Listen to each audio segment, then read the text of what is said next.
Hello there. I'm Brian Stone. I teach at Boston University's School of Theology, and I'd like to think with you a little bit today about Christian witness on the journey. Among the lessons that come out of the most recent research on how persons come to faith in the United States is the importance of journeying, but also the importance of the individuals and communities who accompany people on that journey, and the character of their witness while journeying. Somewhere between 65 and 80% of new Christians experience coming to faith as gradual, as a journey. It is said that when Columbus traveled to the New World, he didn't know where he was going. When he got there, he didn't know where he was. And when he returned home, he didn't know where he had been. That may well describe the experience in life for many of us, maybe especially for college students. But the journey is very important, and maybe more important than the destination, precisely because, like Columbus, we don't always know what our destination is, and we don't always know if and when we have arrived at it. There is also a very true sense in which the journey is the destination. What Christians give themselves over to is precisely a way, and it is for this reason that early Christians were known as people of the way. Throughout Christian history, one of the liveliest metaphors for thinking about the church has been that of a company of pilgrims on a journey, rather than a fixed place or destination or a permanent institution. After all, nowhere in the New Testament is the word church ever used to refer to a building, despite the fact that this is now the predominant use of the term in our culture, and even in the church. The church is always, in the first instance, a people, and it is a people on the way. Evangelism is the practice of bearing faithful witness to the one who is the way on which we journey, and doing so in such a way as to invite others onto that journey with us. But there are several detours and missteps that make that invitation, that make evangelism difficult, if not impossible. The first is when we presume ourselves already to have arrived. Holiness Christians can fall into this trap pretty easily, but they're certainly not the only ones. One of the obstacles to coming to faith mentioned most often by people who have recently converted is that churches erect tall moral barriers around the church. And typically these have to do with a private individualistic morality focused on personal sins or on one's sexuality. It's pretty hard to invite others onto a journey when we're busy giving others the impression that we have already arrived. If we're going to offer the way of Christ to others, our own character must reflect the fact that we too are on that journey.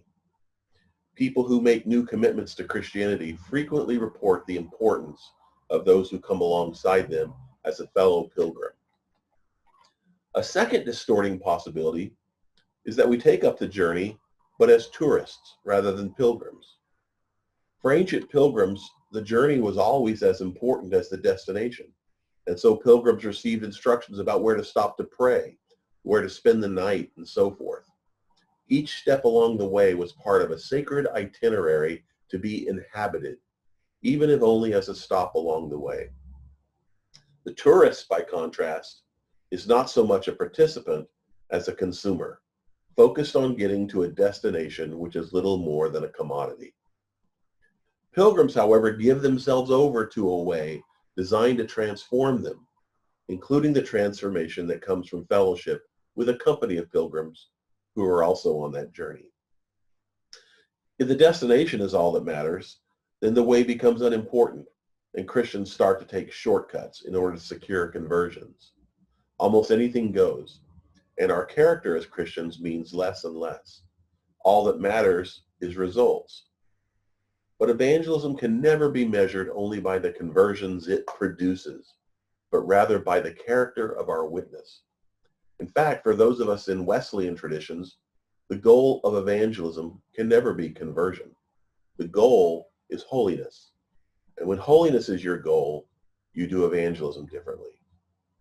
Conversion matters, but conversion is for something, namely holiness.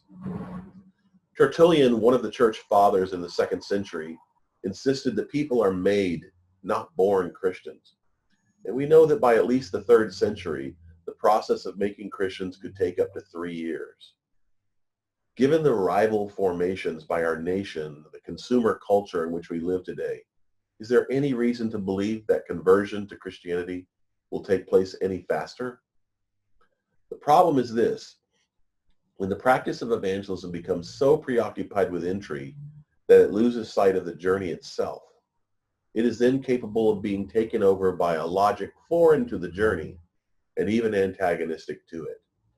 Jesus recognizes this possibility when he criticized those who cross sea and land to make a single convert, as he puts it, while the convert ends up becoming twice as much a child of hell as the evangelists themselves. In authentic Christian conversion aimed at holiness, the whole person is remade: heart, mind, body, relationships, allegiances, habits. In essence, a new identity is acquired, or rather learned, through the stories, practices, and traditions of the church. Becoming a Christian can therefore be likened to a process of apprenticeship associated with learning a trade or the discipline and competencies required in learning a foreign language.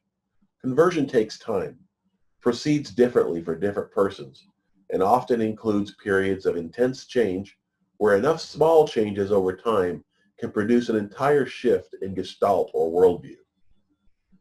By contrast, too much of contemporary evangelism is oriented toward a model in which conversion is presented as preceding incorporation into the church and the result of conviction and persuasion sufficient to convince the individual to decide to convert.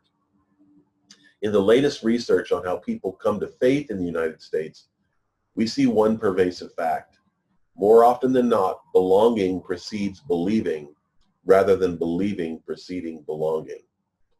In other words, incorporation into the church precedes conversion, or rather, it's intrinsic to conversion, for it is only by being made part of a community of language and practice that we begin both to recognize the need for the transformation that Christ has to offer and to discover the resources for moving toward that transformation. I began by suggesting that the Christian life is a journey, a way, and that evangelism is the practice of bearing witness to that way, such that others are invited along with us. One of the mistakes the church has made, I suggested, is presuming itself already to have arrived. And a second is taking the route of the tourist rather than the route of the pilgrim, rushing to the destination as fast as possible. I now want to mention a third misstep, and one that is often the case with the church in the United States, and that is that we make ourselves so at home in our culture that we forget we are on a journey. This happens especially when we come to identify Christianity with any one particular empire, culture, nation, race, or ethnic group. One of the greatest challenges to rethinking evangelism as an invitation to journey or pilgrimage is that Christianity has for so long been fused with a particular culture, nationality, or tribe. Pilgrimage was early on for Christians associated with heavenly citizenship, so that Christians thought of themselves as temporary residents or as exiles. This was not a world-denying posture, but it was a refusal to let political, cultural, or ethnic categories become primary and determinative for Christian identity. You may have heard of humorist Garrison Keillor. Keillor is a staunch Lutheran who is famous for saying, "Jesus said the meek would inherit the earth, but so far all we've gotten is Minnesota and North Dakota." Keillor recently mused about whether the United States should pass a constitutional amendment to take the right to vote away from born-again Christians.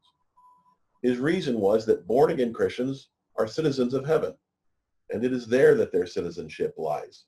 Quote, "not here among us in America," end quote.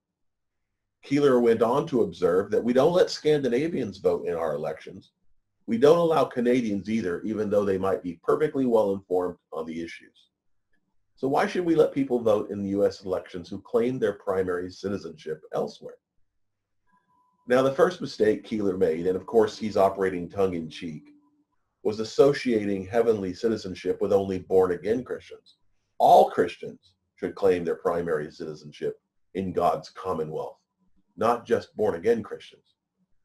But the second mistake he made was in assuming that Christians actually take the material consequences of our citizenship in God's commonwealth seriously, not to mention taking them as primary, especially in the case of those who consider themselves born again, for whom, as both Gallup and Barna polling show year after year, rates of divorce, sexual promiscuity, and racist attitudes are little different from non-Christians, and in some years several percentage points higher. Indeed, a recent Gallup poll found born-again white Christians more likely than other Christians, or even non-Christians, to object to a black neighbor moving into their neighborhood. Racism, as Jim Wallace once said, is America's original sin. And as the events of this past summer have highlighted, though the reality is not new, racism in the United States is deeply entrenched, not only in our institutions, our legal system, our political process, and our business practices, but also in our own individual lifestyles and personal relationships. Some of us will never be able to escape the racism that is embedded in every aspect of our lives and work. But what would it mean for Christian witness in our world if it was characterized by an anti-racist good news that was embodied faithfully in our own social patterns, our cognizance of privilege, and our distribution of power? We cannot evangelize the world faithfully as Christians if we are unwilling to include in that good news an embodiment and announcement of justice and exposing of injustice wherever we find it, including in our own churches and faith communities. The real question for the practice of bearing Christian witness today is not whether or how we can reach more people, grow our churches, expand our influence, or secure conversions. The more fundamental question is, what does it mean to be the church without the props and supports of the surrounding culture, as what was once called Christendom continues to crumble around us?